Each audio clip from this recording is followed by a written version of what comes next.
Hello, කොහොමද ඉතින් good morning. ආවන ඉතින් උදේ පාන්දර අපි අද උඩ පාර පැත්තට ආවා. අදත් වහින් ලයින් එක තියෙන්නේ. මේ දස් ටිකෙන් වැහලා මාර වැස්සක් තියෙනවානේ. මේ හරිය පාර ඔක්කොම යට වුණා. ඉතින් අද නිමාඩු දවස. නිමාඩු ගන්න තියෙන අපිට නිමාඩු. මම දැන් ඉන්නේ කැකිලිස්කන්ද. කැකිලිස්කන්ද මේ පාර මාර ලස්සනයි. I think ගම්මානේ ලස්සන කියන්න දෙයක් නෑ.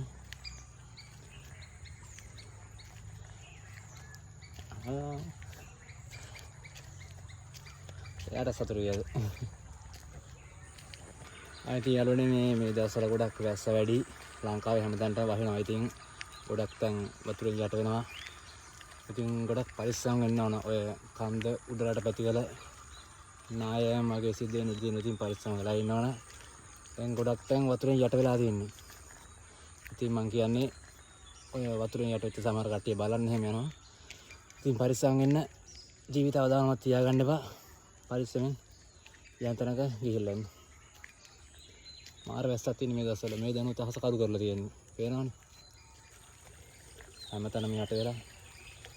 ඔය යට නම් පස්සේ ගංගවල් පිට අර ගන්නවා. ගංගවල් වෙන්නේ කිඹුල්ලු වගේ සතුත් ඉතින් පොඩි යල මාර්ග වලට එනවා. ඒ වගේ සතුන්ගෙන් ගොඩක් පරිස්සම් වෙන්න ඕන.